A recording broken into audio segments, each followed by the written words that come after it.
Assalamualaikum warahmatullahi wabarakatuh. Alhamdulillahirrabbilalamin. Salatu wassalamu ala rasulillah Muhammad ibn Abdullah wa ala alihi wa sahbihi wa mawalah, amma ba'd. Dalam kesempatan video ini saya akan menjelaskan yang masih berhubungan dengan ilmu pendidikan Islam, yakni urgensi ilmu dalam pandangan Islam atau dalam pendidikan Islam gitu ya.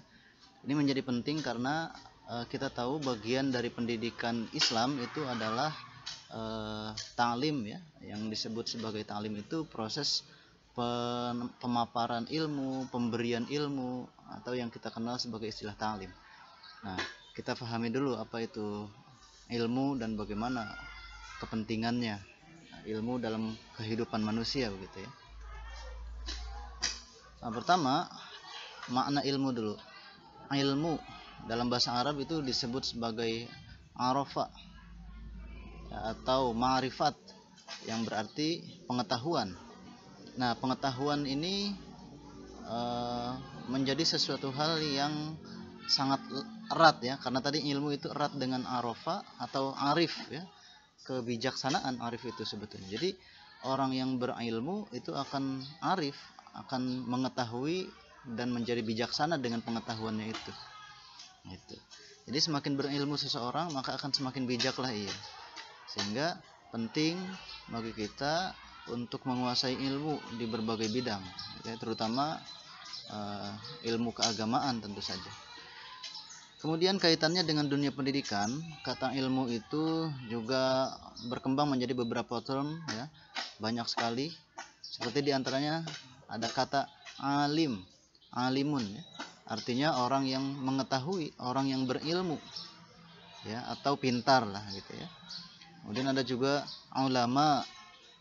Ulama itu secara bahasa sebetulnya orang yang ilmunya tinggi atau sarjana lah gitu ya. Sarjana itu dalam bahasa Arab ulama sebetulnya. Nah, di Indonesia kata ulama itu diserap kemudian dimaknai sebagai orang yang memiliki ilmu agama yang tinggi, maka disebutlah ulama ya. Atau bisa juga dengan kata allamah ya. Allamah juga sama, artinya orang yang memiliki ilmu yang tinggi, ilmunya luas. Kemudian ada istilah ta'lim, tadi sempat disinggung ya, artinya belajar, orang yang mempelajari ilmu. Bukan orang ya, maksudnya prosesnya ta'lim ya. Ta'lim itu orang proses dalam mendapatkan ilmu ya, atau istilah lainnya belajar. Kemudian ada kata muallim. Muallim ini artinya guru atau pengajar ya. Misalnya di dalam Al-Quran itu ada satu ayat yang termasuk ke dalam ayat awal atau surat pertama yang diturunkan oleh Allah, yakni surat Al-Alaq. Di ayat kelimanya dikatakan Allazi 'allama bil qalam ya, jadi Allah itu adalah zat yang mengajarkan sesuatu yang belum diketahui. Allazi 'allama bil qalam 'allamal insana ma lam ya'lam, itu ya ayatnya, ayat kelima itu. 'Allamal insana ma lam ya'lam. Allah itu zat yang telah mengajarkan ilmu pengetahuan kepada manusia ya, yang belum diketahui. Jadi itu muallim itu begitu, mengajarkan ya, memberikan ilmu. Muallim itu yang memberikan ilmu. Tapi kalau dilekatkannya kepada Allah, bukan lagi muallim tapi disebutnya alim, al-alim, maka itu termasuk ke dalam asmaul husnanya Allah gitu ya, al-alim. Sifat Allah juga salah satunya adalah maha mengetahui ya, alim. Kemudian apa sih pentingnya ilmu pengetahuan itu? Jadi kan ilmu itu adalah bekal yang paling utama dalam mengarungi kehidupan ini. Maka ketika kita kaitkan dengan konsep pendidikan, yang mana pendidikan itu bertujuan untuk memberikan bekal kepada peserta didik, bekal ini ya maksudnya ilmu ya. Bekal yang dimaksud dalam hal ini ya ilmu ini ya. Jadi tadi pendidikan itu bertujuan untuk memberikan bekal kepada peserta didik ya, untuk kehidupannya, untuk mengarungi kehidupannya, supaya dia dengan bekal itu bisa mengetahui mana yang baik, mana yang buruk, mana yang benar, mana yang salah, seperti itu kan. Maka karena kepentingan ilmu dalam mengarungi kehidupan itu, seyogianya senantiasa dibekali ilmu pengetahuan melalui proses pendidikan yang berlangsung kepada peserta didik tadi itu. Jadi itulah pentingnya ilmu itu, sehingga proses pendidikan itu harus senantiasa berhubungan dengan pembekalan ilmu pengetahuan kepada peserta didik. Maka salah satu prinsip atau salah satu istilah ataupun konsep yang tertuang dalam sistem pendidikan Islam dikenallah istilah ta'lim ya. Ta'lim ya belajar, ta'lim itu. Dan yang berhubungan dengan pemberian ilmu pengetahuan, nah itu ta'lim. Ya. Begitupun tarbiyah itu sendiri ya, terminologi tarbiyah itu sendiri ya pasti di dalamnya melalui proses pemberian ilmu pengetahuan. Maka tidak heran dalam ajaran Islam itu kita diwajibkan untuk menuntut ilmu. Ya, ada satu hadis yang begitu masyhur, thalabul ilmi fardhatun ala kulli muslimin. Menuntut ilmu itu wajib bagi setiap orang Islam, ya, yang laki-laki, yang perempuan wajib menuntut ilmu. Meskipun nanti jabaran macam-macam ilmu itu menjadi bermacam-macam ya. Kalau kata Imam Ghazali ada ilmu muamalah, ada ilmu mukasyafah.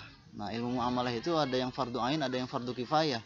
Yang fardu ain yang sifatnya syar'iyah, ya, ilmu agama yang wajib-wajibnya gitu ya. Sementara yang fardu kifayah itu diantaranya ada ilmu yang syar'iyah, ya, ada juga ilmu yang ghairu syar'iyah. Misalnya apa? Misalnya ilmu kedokteran, ilmu matematika, ilmu fisika. Itu wajib juga dipelajari. Meskipun sifatnya kalau menurut Imam Ghazali itu fardu kifayah ya. Seperti itu. Tapi itu semua wajib dipelajari bagi umat manusia meskipun sifatnya kolektif begitu ya, kifayah. Tapi kalau tidak ada yang mempelajari maka berdosa semua. Itu.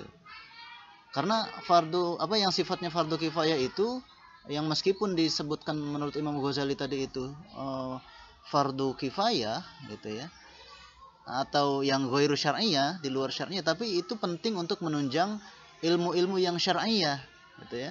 Ilmu matematika tentu saja itu bisa menjadi penunjang bagi keberlangsungan ilmu syar'iyah semacam ilmu waris, kemudian ilmu hisab juga kan begitu ya.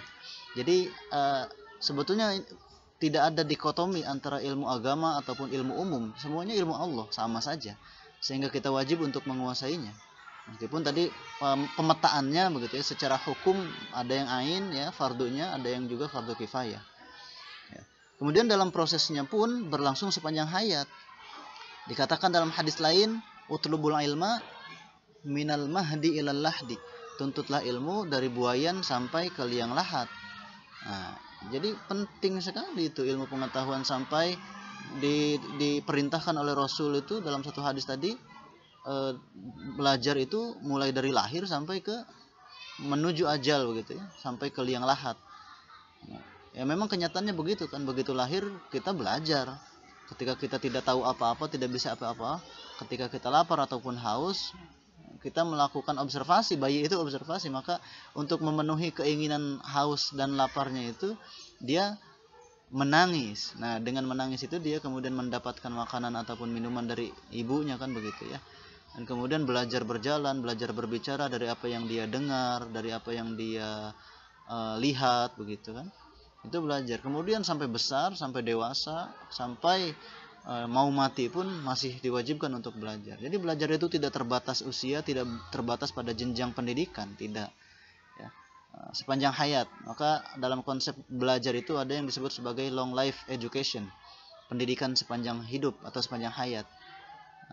Tadi dasarnya kalau dalam pendidikan Islam utlubul ilma minal mahdi ilal lahdi. Dan tidak terbatas ruang juga. Ya, tadi tidak terbatas waktu dan juga tidak terbatas ruang. Nah, tidak terbatas ruang itu artinya kemanapun ilmu itu perlu dicari maka kejarlah gitu. Maka ada lagi hadis utlubul ilma walau bisin kan gitu. Sampai ke negeri Cina sekalipun carilah ilmu itu, kejar cari itu. Kira-kira begitu ya. Karena tadi itu kembali kepada urgensi awalnya bahwa ilmu pengetahuan maksud saya. Ilmu pengetahuan itu menjadi sesuatu hal yang tidak terelakkan kepentingannya. Itu keniscayaan itu. Orang mau apapun kalau punya ilmunya itu bisa menjadi mudah. ya. Dengan ilmu hidup bisa menjadi mudah, kan ada adagium seperti itu.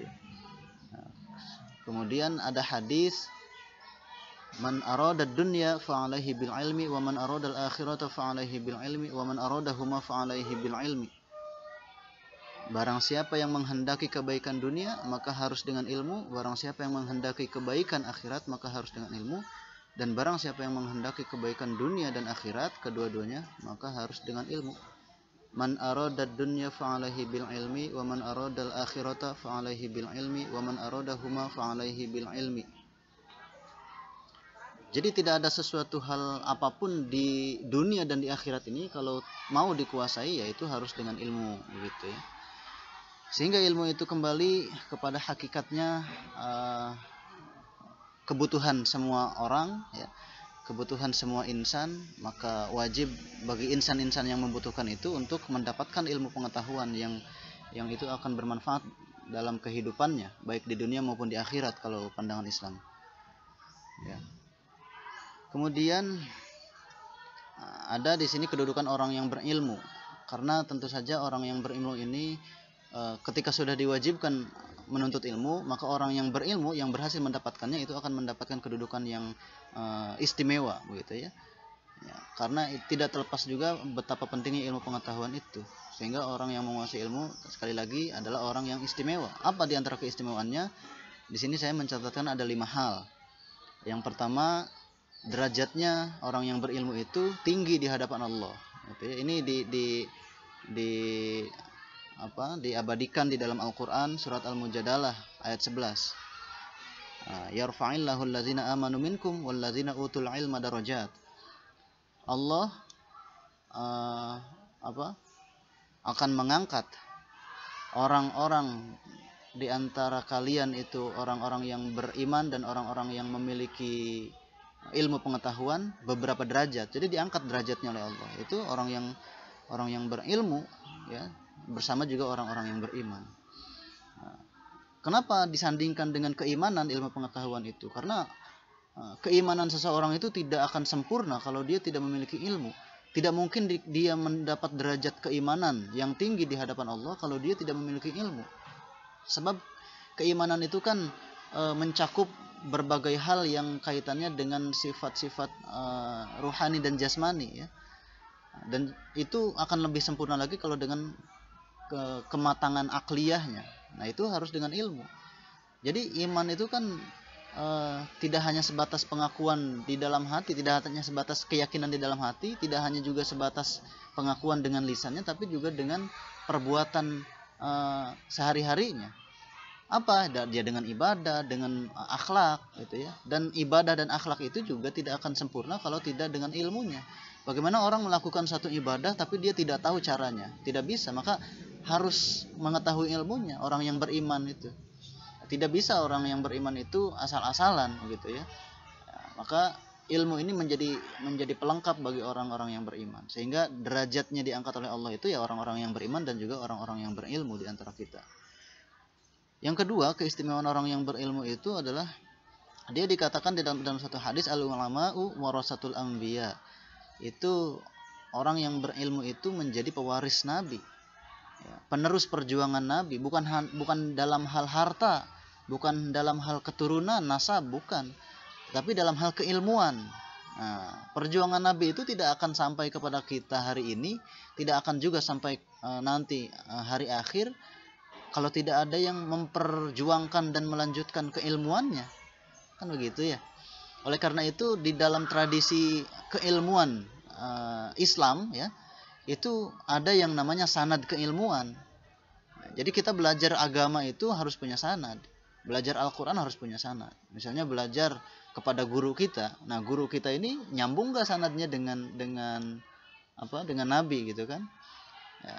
Nah, bagi sebagian kalangan itu sanad itu menjadi wajib. Bahkan memang dalam ajaran Islam sendiri memang demikian, begitu ya, bahwa sanad keilmuan itu harus terpelihara supaya memang ilmu yang diajarkan dan diamalkan itu betul-betul dijamin, genuine, sesuai dengan apa yang diajarkan oleh Nabi.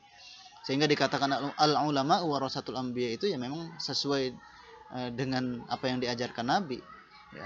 Banyak ulama-ulama yang tidak sesuai ilmunya dengan ilmu Nabi, ya karena mungkin tidak bersanad begitu ya.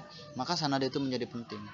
Kita belajar agama kepada guru kita belajar kepada gurunya, belajar lagi kepada gurunya, terus belajar kepada guru sampai bertemu dengan Rasulullah sebagai guru yang pertama gitu ya. Nah, sementara Rasul belajar dari Allah, langsung diberikan ilmunya. Addabani Rabbi fa ahsana ta'dibi, kata Rasul kan begitu. Kemudian yang ketiga, kedudukan orang yang berilmu sehingga dikatakan orang yang mulia itu karena orang yang berilmu itu atau orang yang memahami keilmuan itu dikategorikan sebagai orang yang baik. Ini berdasarkan satu hadis, may yuridillahu bihi khaira yufaqihu fiddin. Jadi orang yang dikehendaki oleh Allah sebagai orang yang baik, maka dia akan diberikan pemahaman dalam hal ilmu agama. Nah, sehingga ada orang baik, tidak bisa dikatakan dia baik itu kalau dia tidak paham agama. Ini dalam pandangan Allah tentu saja gitu ya. Kalau dia paham agama, insya Allah dia baik, tinggal diamalkan saja. Nah, kalau dengan ilmunya dia sudah paham tentang keagamaan, tentang keislaman, kemudian dia diamalkan ilmunya itu, maka sudah pasti dia itu orang baik. Tidak mungkin tidak, karena agama mengajarkan hal-hal yang baik, sehingga orang yang menguasai agama itu adalah orang yang baik. Yang keempat, kedudukan orang yang berilmu itu adalah dia lebih baik ya.